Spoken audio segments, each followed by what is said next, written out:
Sir, अंडों की यहाँ बात हुई है तो एक बड़ा पेचीदा सा सवाल है जो हर इंसान जानना चाहता है कि क्या जो अंडा है वो वेज है या नॉन वेज है।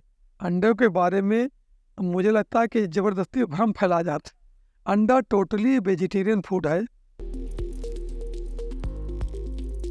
एक साइड पे हम लोग ये बात करें कि अंडा वेज है, बट उस वेज अंडे की कंजप्शन के लिए कहीं ना कहीं मैं एक चिक को स्लॉटर कर रहा हूँ। तो क्या ये कहना सही होगा कि मैं अल्टीमेटली इनडायरेक्टली नॉन वेज भी कंज्यूम करवा रहा हूँ? जिसमें एक डॉक्यूमेंट्री आई थी कि वो चिक्स को डायरेक्टली पानी में डालते हैं, उनको मार देते हैं। तो ये सही है कि मतलब ऐसा हो रहा है इंडस्ट्री में, या ऐसा नहीं है? जो चीज़ हम सोच के खा रहे हैं कि इसमें प्रोटीन काफ़ी ज़्यादा है, क्या ऐसा हो सकता है कि उनको अगर खाना अच्छे से नहीं दिया जा रहा, वो बीमार हैं, तो हम भी उसकी वजह से बीमार पड़ सकते हैं?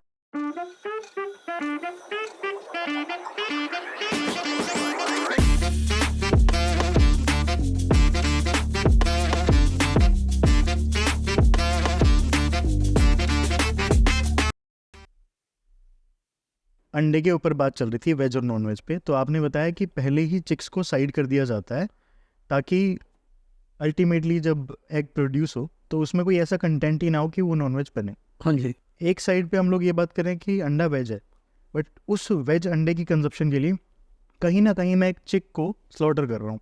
तो क्या ये कहना सही होगा कि मैं अल्टीमेटली इनडायरेक्टली नॉन वेज भी कंज्यूम करवा रहा हूँ? नॉन वेज कंजम्पशन तो नहीं कहेंगे, जी लेकिन क्योंकि मुर्गियों में दोनों चलता है। मीट के भी ग्राहक हैं जी जो मीट खाते हैं, जी। और अंडा खाने वाले जो जिसको कि नॉन वेज मान के नहीं खाते थे, हाँ उनके लिए बात बताई जा रही है हाँ कि उसमें किसी भी तरह से जीव हत्या नहीं हो रही है। हाँ प्रोसेस में जरूर आप कह सकते हैं कि जी हो सकता है। जब हमने मेल चिक्स को अलग किया तो मेल चिक्स को हो सकता है अलग उसको ग्रो किया गया है, ग्रो करके उसका मीट बेचा जाए, उस प्रोसेस में तो कह सकते हैं। ठीक है। पर जो कंज्यूमर वेजिटेरियन कंज्यूमर है वो किसी तरह से इन्वॉल्व नहीं है। वैसे भी मुर्गी पालन जो और कमर्शियल हो रहा है उसमें हर जगह इन्वॉल्व भी है कि जो मेल होगा वो मीट के लिए होगा ही होगा। अच्छा, तो लेकिन अंडा इटसेल्फ जो है उसमें उसके प्रोडक्शन में कहीं भी जीव हत्या जैसी कोई चीज़ नहीं है। ठीक है, उसके प्रोडक्शन में है, बस प्रोसेस में है। प्रोसेस में तो क्योंकि सेक्सिंग करेंगे तो मेल चिक्स को निकालेंगे, तो मेल चिक्स को या तो ग्रो करें। अगर लेयर में है मेल चिक्स तो उसका ग्रोथ बहुत पुअर होती है, लेकिन तब भी कुछ लोग ग्रो करके बाद में उसका और प्रोडक्ट बना लेते हैं। ठीक है। एक बात मैं बताना चाहूँ, मुर्गी का कोई भी अंग बेकार नहीं जाता, हर जगह कहीं न कहीं यूज है। पंखे से लेकर के हर चीज़ का उसका कोई ना कोई यूज है, राइट सर, राइट। तो कहीं न कहीं यूज हो जाता है ठीक है। उस प्रोसेस में। लेकिन ये बात तो सही है कि उसको हम उस प्रोसेस से अलग प्रोसेसर उसे अलग कर रहे हैं। जब चिक्स की बात हो रही है तो ये भी है कि जैसे आपने बताया कि कहीं ना कहीं प्रोसेस में उसको हो सकता है कि बड़ा किया जाए, पर एक अगर आपने इंटरनेट पे का कुछ टाइम पहले एक वीडियो देखा हो जिसमें एक डॉक्यूमेंट्री आई थी कि वो चिक्स को डायरेक्टली पानी में डालते हैं, उनको मार देते हैं। तो ये सही है कि मतलब ऐसा हो रहा है इंडस्ट्री में, या ऐसा नहीं है? नहीं, जो कमर्शियल बड़े बड़े फार्मर हैचरीज हैं, जी। क्योंकि मेल चिक खरीदने वाले लोग नहीं होते। अच्छा। जनरली मेल चिक्स खरीदने वाले कुछ ही हैं, और बाकी ज़्यादातर लोग लेयर पाल रहे हैं। 5 लाख फार्मर तो वो 2.5 लाख मेल नहीं पालेंगे, हाँ, तो नेचुरली वो उसको बीट आउट करते हैं, मार देते हैं। एक अभी रिसेंटली न्यूज़ आई थी, या ऐसा कह लीजिए कि वायरल हुआ था एक कंटेंट जिसमें ये बताया गया था कि जहाँ से मुर्गे या मुर्गियाँ बन के आ रहे हैं जिसको आप खा रहे हैं, तो वहाँ पे जैसा उनका प्रोडक्शन हो रहा है, जिस तरह से उनको खाना खिलाया जाता है, वो आपको नहीं पता कि क्या खिला रहे हैं। तो क्योंकि अब वो इतना हेल्दी उनको खाना नहीं खिला रहे, तो क्या वो नॉन हेल्थ बेनिफिट जो उनको दे रहे हैं वो अल्टीमेटली हमें भी आके लग रहा होगा? यानी कि जो चीज़ हम सोच के खा रहे हैं कि इसमें प्रोटीन काफ़ी ज़्यादा है, क्या ऐसा हो सकता है कि उनको अगर खाना अच्छे से नहीं दिया जा रहा, वो बीमार हैं, तो हम भी उसकी वजह से बीमार पड़ सकते हैं, हमें भी उसकी वजह से दिक्कत हो सकती है? ऐसा है कि जहाँ इंटेंसिव फार्मिंग होती है, लोग कहते हैं कि उनको क्योंकि वो प्रोडक्शन उनका उसका लोड प्रोडक्शन स्ट्रेस इतना ज़्यादा होता है जानवरों पर कि हम चाहते हैं कि 35 दिन में 2.25 किलो हो जाए। हाँ। और 1 किलो 600 ग्राम, 1 किलो 1.5 किलो खिला के 1 किलो मीट निकल आए, तो प्रोडक्शन लोड बहुत होता है ब्रॉयलर में। इस तरह अंडे हम सोच रहे हैं कि 330 अंडे मिले हमें, 325 अंडे मिले, लगभग 1 अंडा रोज, तो टोटल मुर्गियों पर प्रोडक्शन स्ट्रेस होता है। ठीक है। तो जो बड़े बड़े फार्मर हैं, या कुछ लोग, सभी नहीं, बड़े फार्मर भी, सबको कहना मतलब एक साथ इंक्लूड नहीं करते। किसी को ब्लैंकेट स्टेटमेंट नहीं कह सकते हम, लेकिन कुछ लोग कहते हैं कि फीड में एंटीबायोटिक वगैरह मिलाते हैं। ठीक है। गवर्नमेंट मना करती है, गवर्नमेंट की पॉलिसी नहीं है।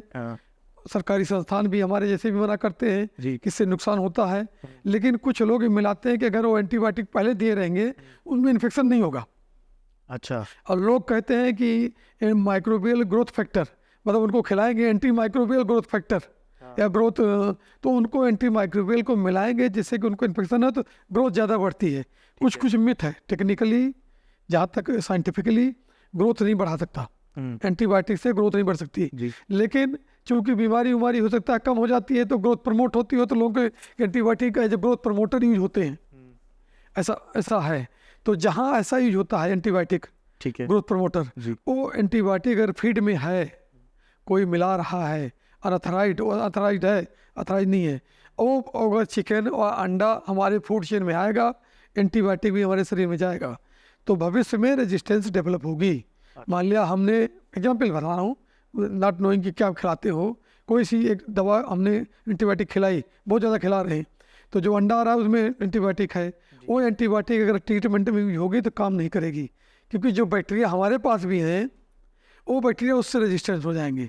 अच्छा उसके बाद मुर्गी के मीट में और मुर्गी के अदर प्रोडक्ट में भी एंटीबायोटिक फैलेगी, वातावरण में फैलेगी, वो बैक्टीरिया, उस तरह के बैक्टीरिया और बढ़ना शुरू हो जाएंगे जो कि उस एंटीबायोटिक से रेजिस्टेंट होंगे, ठीक है एंटीबायोटिक रेजिस्टेंस होंगे, क्योंकि मुर्गी एंटीबायोटिक निकाल रही है एनवायरनमेंट में, तो रेजिस्टेंट होगी, तो फिर बाद में अस्पतालों में एंटीबायोटिक काम नहीं करती। पर आजकल गवर्नमेंट का बहुत सारी स्कीम चल रही हैं जिस पर बहुत सारा काम हो रहा है, एंटी माइक्रोबियल रेजिस्टेंस पर काम हो रहा है, एंटी माइक्रोबियल ग्रोथ फैक्टर रोकने पर काम हो रहा है कि क्या खिलाएं हम कि जिससे कि एंटीबायोटिक न देना पड़े, जो दे रहा है चोरी छुपे वो भी न दे, वो खिलाए, एंटीबायोटिक दे, क्योंकि after all human health, animal health सबकी कंप्रोमाइज हो रही है एंटीबायोटिक से। तो बहुत सारे प्रोडक्ट बन रहे हैं, एंटीमाइक्रोबियल पेप्टाइड बन रहे हैं जिससे रेजिस्टेंस नहीं आती। हम लोगों ने बहुत हर्बल प्रोडक्ट इवन सीआरआई में हमने बनाया, करी हर्बियो ग्रो करके बनाया। अच्छा ये किस काम आता है अपने? ये इसको हम मुर्गियों में देंगे तो उसकी ग्रोथ बढ़ेगी, इम्यूनिटी बढ़ेगी, ग्रोथ बढ़ेगी, अच्छा तो नेचुरली आपको एंटीबायोटिक वगैरह देने की जरूरत नहीं पड़ेगी। तो एक तरह से नेचुरल ये तो नेचुरल है जो इम्यूनिटी बूस्ट करेगा, ग्रोथ बढ़ाएगा। तो इस तरह बहुत जगह रिसर्च हो रही है और गवर्नमेंट बहुत फोकस, बहुत प्रोग्राम चला रही है, फ्लैगशिप प्रोग्राम है कि एंटी माइक्रोबियल रेजिस्टेंस पर काम किया जाए, क्योंकि ना ओनली पोल्ट्री में केवल नहीं, पिग्स में भी है, अच्छा कैटिल में भी, जहाँ बीफ कैटिल ग्रो किए जाते हैं, पिग बहुत ज़्यादा ग्रो की जाती है, वहाँ भी लोग इसीलिए एंटीबायोटिक खिला देते हैं, ठीक है खिलाते होंगे, मतलब मैं ब्लैंकेट स्टेटमेंट नहीं है, कभी भी खिलाते होंगे, तो मतलब वो इसलिए कि उनको बीमारी हो जिससे उनकी ग्रोथ ज़्यादा प्रमोट हो। तो नुकसान करता है, फीड में अगर कुछ भी मिलाया गया, तो नुकसान कुछ भी गड़बड़ मिलाया गया वो हमारे हेल्थ पर असर करेगा। और कुछ अच्छा मिलाएं तो एक तरह डिजाइनर अंडा भी तैयार कर सकते हैं आप, अच्छा कुछ खिलाइए, आप सेलेनियम मिलाइए, आप और बढ़िया कोई चीज़ मिलाइए, आपका जो अंडा निकलेगा उसमें रिच होगा, that will have lot of health benefit also. तो दोनों तरह से मैनिपुलेशन संभव है अच्छा फूड में, फूड के थ्रू। इतनी सारी एक की बात होगी, मेरे माइंड में भी वो क्वेश्चन आ रहा है कंट्रोवर्शियल, पहले अंडा आया या मुर्गी आई? हर एक प्रोडक्शन में कुछ ना कुछ वाटर कंटेंट का यूज़ होता है, कितने किलोग्राम्स, कितने लीटर्स ऑफ वाटर हमने यूज़ करना है उसकी प्रोडक्शन में। आपका जो मीट प्रोड्यूस होता है उसमें कितना होता है, चिकन मीट की अगर मैं बात करूँ स्पेसिफिकली? इसको हम लोग वाटर फुटप्रिंट कहते हैं, वाटर फुटप्रिंट कहते हैं। तो चिकन में करीब 3-3.5 के करीब लीटर 1 किलो चिकन तैयार करने में लगता है। 1 किलो चिकन में 3,500 लीटर। लेकिन अगर आप दूसरे एनिमल स्पीसीज से कंपेयर करें, मीट से, बीफ से, वहाँ 14-15 हज़ार या 16 हज़ार लीटर तक वाटर 1 किलो बीफ तैयार करने में लगता है। 14,000? हाँ, तो क्योंकि उसमें वाटर फुटप्रिंट में सब कुछ, ऐसा नहीं कि हम जो पिला रहे हैं उसमें दाना जो उसके लिए फीड तैयार हुआ, उसको रख रखाव के लिए जो है सब कुछ वाटर फुटप्रिंट में हर चीज़ जोड़ी जाएगी। ठीक है, केवल एक चीज़ नहीं है कि हमने कितना पानी पिलाया, कितना उसको जो जगह को कैटल यार्ड को धोने में लगाया, उसके अलावा जितना कुछ भी होता है उसको खर्च होने में जितना पानी लेता है उसको फुटप्रिंट में इंक्लूड करते हैं। तो आप इवन बकरे वगैरह की मीट देखेंगे 6,000 तक लगता है, 6,500 लीटर। तो इस तरह से हम लोग हमेशा मानते हैं कि पर्यावरण की दृष्टि से मुर्गी पालन आजकल काफ़ी पर्यावरण के अनुकूल है कि आप 3,500 लीटर में 1 किलो मीट पा रहे हैं, जबकि 16,000 लीटर अगर बीफ तैयार करेंगे, 6 या 7 हज़ार अगर मटन या सेवानी यूज करेंगे तो मिलेगा। इको फ्रेंडली है। और आपको बताएं मुर्गी पालन अपने आप ही पर्यावरण के अनुकूल होता जा रहा है। अच्छा, क्योंकि आज के 1965 की बात बताएं, 1965-67 में पुराने तब एक ही वैरायटी मुर्गी होती थी, वही अंडा देती थी, वही मीट।